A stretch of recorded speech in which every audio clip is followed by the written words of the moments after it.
स्वागत है दोस्तों आप सभी का टैली ट्यूटोरियल चैनल पे। मैं हूं विजय जिने और आप सीख रहे हैं एसएपी फीको बिगनर कोर्स। और दोस्तों आज का हमारा ये है वीडियो नंबर 12। अब तक हम एसएपी में बेसिक सेटिंग्स इस कंसेप्ट को सीख रहे हैं। और पिछले वीडियो में हमने सीखा कि कैसे आप पोस्टिंग पीरियड वेरिएंट को क्रिएट कर सकते हैं और पोस्टिंग पीरियड वेरिएंट को क्रिएट कर सकते हैं।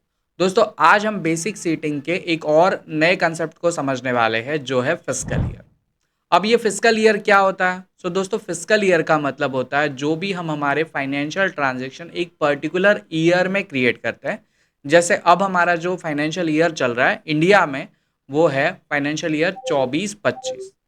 तो जो भी 24-25 में हम परचेस या सेल करेंगे उसके ऊपर जो भी टैक्सेस आएंगे इस टैक्सेस को हम भारत सरकार को जमा करते हैं। जो हमारा ये फिस्कल ईयर है इसी को फाइनेंशियल ईयर कहा जाता है।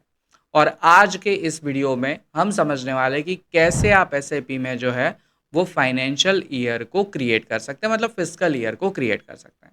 लेकिन ये फिस्कल ईयर को एसएपी में क्रिएट करने से पहले मैं आपको थोड़ा सा प्रेजेंटेशन के तरीके से समझाना चाहता हूँ जिससे आपको और क्लियरिटी मिल पाए। तो चलिए ज़्यादा टाइम नहीं लगाते, मैं बढ़ता हूँ हमारे प्रेजेंटेशन स्क्रीन की तरफ और फिर हम एसएपी में आके फिस्कल ईयर को जो है वो क्रिएट करना सीखेंगे। तो चलिए बढ़ते हैं हमारे कंप्यूटर स्क्रीन की तरफ। लीजिए दोस्तों हम आ चुके हैं हमारे कंप्यूटर स्क्रीन में प्रेजेंटेशन पे फिस्कल ईयर को समझने के लिए। अब fiscal year also known as a financial year is a specific time period used by an organization to prepare a financial statements। अब देखिए काफ़ी आसान भाषा में हमने लिखा है कि फिस्कल ईयर को फाइनेंशियल ईयर कहा जाता है और ये फाइनेंशियल ईयर एक ऑर्गेनाइजेशन के फाइनेंशियल स्टेटमेंट को रिप्रेजेंट करता है। In SAP the fiscal year variant determine whether the financial year follow calendar year और नॉन कैलेंडर ईयर। एसएपी में हमें जो फिस्कल ईयर है उसे डिफाइन करने के दो तरीके मिल जाते हैं। एक होता है कैलेंडर ईयर जो जैन टू दिसंबर चलता है और एक होता है नॉन कैलेंडर ईयर जो इंडिया में चलता है 1 अप्रैल से 31 मार्च तक। तो हमारा जो फिस्कल ईयर है वो डिपेंड करता है कंट्री टू कंट्री कि वो किस तरीके से जो है उस कंट्री में यूज़ किया जाता है। हम इंडिया से हैं तो हमारा फाइनेंशियल ईयर शुरू होता है 1 अप्रैल से। अब आगे बढ़ते हैं। अब सबसे पहले हम ये समझेंगे कि फिस्कल ईयर को जो है वो एसएपी में कैसे कॉन्फ़िगर किया जाता है। इसका जो टी कोड है दोस्तों वो है OB29। मैं आ जाता हूँ एसएपी स्क्रीन पे और यहाँ पे हम सबसे पहले जो है फिस्कल ईयर कॉन्फ़िगर करने वाले पेज पे आ जाते हैं। यहाँ पे देखिए दोस्तों हम इसे थोड़ा सा जूम इन कर लेते हैं और यहाँ पे जो हमारा कमांड बॉक्स है यहाँ पे हम एक टी कोड लिखते हैं जो है OB29। दैट्स इट, आप इतना लिखिए। स्क्रीन को मैं जूम आउट कर देता हूँ और एंटर करते हैं। जैसे आप एंटर करेंगे आपके सामने जो है फिस्कल ईयर क्रिएशन का ऑप्शन आ जाएगा। अब एसएपी में बहुत सारे जो है हमारे स्टूडेंट हैं, एक्चुअली इन्होंने बहुत सारे अलग अलग फिस्कल ईयर बना के रखे हुए हैं। लेकिन एसएपी आपको खुद एक जो है वो प्री डिफाइंड फिस्कल ईयर दे देता है। कौन सा है वो? उसे ढूंढने के लिए दोस्तों यहाँ पे आपको देखिए नीचे पोजीशन वाले ऑप्शन पे आना है। यहाँ पे आइए, क्लिक करिए। जैसे आप क्लिक करेंगे आपके सामने जो है फिस्कल ईयर फाइंड करने का ऑप्शन आ जाएगा। अब जो एसएपी बाय डिफॉल्ट हमें फिस्कल ईयर देता है वो होता है V3। आप सिंपली V3 करिए और एंटर करिए। जैसे आप एंटर करेंगे एसएपी की तरफ से जो है हमें बाय डिफॉल्ट मिलने वाला फिस्कल ईयर यहाँ पे शो हो जाता है। अब चाहे तो आप इस फिस्कल ईयर को कॉपी करके भी एक नया बना सकते हैं, चाहे तो आप अपने एंड से एक नया फिस्कल ईयर भी क्रिएट कर सकते हैं। मैं दोनों तरीके आपको दिखा रहा हूँ। यहाँ पे देखिए जो प्री एग्जिस्ट अवेलेबल है एसएपी की तरफ से इसे हम सिलेक्ट करते हैं और यहाँ पे देखिए आपको एक कॉपी का बटन दिख रहा है ना, ये वाला देखिए आपको एक कॉपी का बटन दिख रहा है। इस कॉपी वाले बटन पे हम सिंपली क्लिक करते हैं। जैसे आप इस कॉपी वाले बटन पे क्लिक करेंगे सारी चीज़ें एज इट इज़ आ जाएंगी। बस यहाँ पे हमें क्या करना होता है, यहाँ पे हमें कोड जो है वो देना होता है। अब जैसे हमने कंपनी क्रिएशन समझा तो हमने एक कंपनी के लिए कोड क्रिएट किया, वैसे ही जब आप एसएपी में कोई भी कॉन्फ़िगरेशन करते हैं आपको उसके लिए एक छोटा सा कोड देना होता है। तो जब हम फिस्कल ईयर क्रिएट करते हैं तो उसके लिए भी हमें यहाँ पे कोड को डिफाइन करना होगा। तो यहाँ से हम बाहर आ जाते हैं क्योंकि मैं कॉपी करके आपको नहीं सिखाने वाला। इससे हम बाहर आ जाते हैं, है ना, बैक आ जाते हैं। और यहाँ पे देखिए काफ़ी सारे कोड्स हमारे स्टूडेंट ने जो है वो ऑलरेडी क्रिएट करके रखे हुए हैं, 00, 01, 02। तो इन्हीं में से जो कोड हमारे लिए अवेलेबल है उसी को अभी हम यहाँ पे यूज़ कर लेते हैं। तो यहाँ पे आप देख सकते हैं नंबर 15 के बाद नंबर 16 अवेलेबल है, मतलब नंबर 16 को हम यहाँ पे क्रिएट कर सकते हैं। तो यहाँ से सिंपली बाहर आ जाते हैं और हम आते हैं न्यू एंट्रीज वाले ऑप्शन पे। आप सिंपली न्यू एंट्रीज वाले ऑप्शन पे क्लिक करिए। जैसे आप क्लिक करेंगे अब जो है आप यहाँ से खुद से भी एक अपना फिस्कल ईयर क्रिएट कर सकते हैं। तो मुझे यहाँ पे कोड देना है, तो देखिए मेरे पास अवेलेबल कोड है 16, मैं यहाँ पे 16 लिख देता हूँ। डिस्क्रिप्शन में हम मेंशन करेंगे कि हमारा जो फाइनेंशियल ईयर चालू हो रहा है वो 1 अप्रैल से 31 मार्च तक हो रहा है।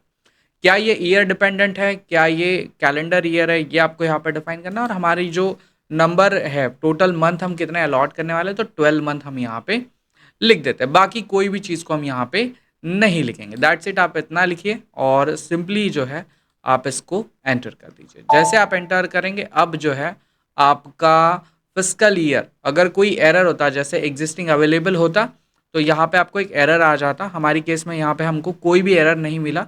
अब सिंपली आपको इसको सिलेक्ट करना है और सिलेक्ट करने के बाद यहाँ पे देखिए आपको पीरियड का एक ऑप्शन दिख रहा है। इस पीरियड वाले ऑप्शन पे आना है और आपको सिंपली डबल क्लिक करना है। जैसे आप डबल क्लिक करेंगे अब जो है आप यहाँ पे अपने इस फिस्कल ईयर के अंदर मंथ्स को जो है वो ऐड कर सकते हैं। अब कैसे ऐड करना है, काफ़ी सिंपल है। यहाँ पे देखिए न्यू एंट्रीज का आपको एक ऑप्शन दिख रहा है। सिंपली न्यू एंट्रीज पे आइए, क्लिक करिए। जैसे आप क्लिक करेंगे ये वाला बॉक्स आपके लिए ओपन हो जाएगा जहाँ पे आपको आपके मंथ्स को, डेज को, पीरियड को जो है मेंशन करना है। अब ये आप मेंशन कैसे करेंगे तो मैं आपको बताता हूँ। देखिए फर्स्ट का जो हमारा ऑप्शन है मंथ का, तो यहाँ पे हमें जो है 12 मंथ लिख देना है। मैंने एक्सेल शीट में ये मंथ बना के रखे हुए हैं। मैं सिंपली यहाँ से कॉपी करूँगा और यहाँ पे हम 1 से लेके दिसंबर तक के लिए मतलब टोटल 12 मंथ का डेटा जो हम यहाँ पे लगा देंगे कि हमारे पास जो है टोटल 12 मंथ है। अब हर मंथ में जैसे जनवरी की बात आती है, जनवरी में कितने डेज होते हैं, तो 31 डेज होते हैं। तो जिस मंथ में जितने डेज है वो सारे के सारे डेज आपको यहाँ पे मेंशन करने हैं। तो ये भी मैंने बना के रखा हुआ है, मैं सिंपली इसे कॉपी कर लेता हूँ और हम आ जाते हैं एसएपी में और यहाँ पे डेज को पेस्ट कर देते हैं। ये देखिए आपको मंथ वाइज जो है मैंने डेज दे दिए कि जनवरी मंथ होता है तो 31 डेज होते हैं, फेब्रुवरी होता है तो 28 डेज होते हैं। तो डे मंथ के हिसाब से मैंने यहाँ पे मेंशन करके रखे। अब हमें यहाँ पे पीरियड्स को मेंशन करना है। सो पीरियड्स होते क्या है दोस्तों, सो ध्यान दीजिए। जैसे अभी हम जो है वो इंडिया में है और इंडिया हमारा नॉन कैलेंडर ईयर है। सो नॉन कैलेंडर ईयर का मतलब होता है कि मेरा फर्स्ट पीरियड या मेरा फर्स्ट पोस्टिंग पीरियड, अभी हमने लास्ट वीडियो में देखा ना कि आप कैसे पोस्टिंग पीरियड वेरिएंट को क्रिएट करते हैं। तो आपका फर्स्ट पोस्टिंग पीरियड वेरिएंट कहाँ से स्टार्ट हो रहा है, 1 अप्रैल से। तो हम यहाँ पे 1 अप्रैल है ना, 2, 3 है ना। तो जैसे जैसे हमारे मंथ है 1, 2, 3, क्योंकि अप्रैल हमारा फर्स्ट मंथ होगा, मई हमारा सेकेंड मंथ होगा, क्योंकि हम नॉन कैलेंडर ईयर को जो है वो यहाँ पे प्रेफर कर रहे हैं। तो हमें बस यहाँ पे लिख देना है कि हमारा फर्स्ट मंथ है जो अप्रैल रहेगा और हमारा लास्ट मंथ मार्च रहेगा। लेकिन आप कहेंगे ये क्या हो रहा है सर, यहाँ पे तो दिसंबर में 9 मंथ आ रहा है, तो बाकी के मंथ आपको कहाँ पे शिफ्ट करना है। तो यहाँ पे देखिए फर्स्ट जो जनवरी रहेगा वो हमारा 10th मंथ रहेगा, फेब्रुवरी हमारा 12 मंथ रहेगा, 11 मंथ रहेगा और मार्च हमारा 12 मंथ रहेगा। अब एक और चीज़ को आपको समझना है, ये है ईयर शिफ्ट कंसेप्ट। अगर आप नॉन कैलेंडर ईयर को यूज़ कर रहे हैं तो आपको ईयर शिफ्ट को यूज़ करना होगा। अब कैसे यूज़ करना होगा, तो जहाँ से आपका जो फाइनेंशियल ईयर है वो स्टार्ट हो गया वहाँ पे आपको सिंपली ज़ीरो मेंशन करना है, कुछ मेंशन नहीं करना है, क्योंकि ये मेरा एग्जिस्टिंग जो फाइनेंशियल ईयर है वो है। और बाकी के जो मंथ्स हैं जैसे ये जनवरी, फरवरी और मार्च, जैसे हम 2024 और 25 की बात करें तो 2024 और 25 में मतलब इस 12 महीने के फाइनेंशियल ईयर में मेरे पास 24 के 9 मंथ आ रहे हैं और 25 के 3 मंथ आ रहे हैं। तो जब हमारा ईयर चेंज होगा तो एसएपी को कैसे पता चलेगा कि भाई ये नया साल है या पिछले साल के बचे के 3 मंथ है।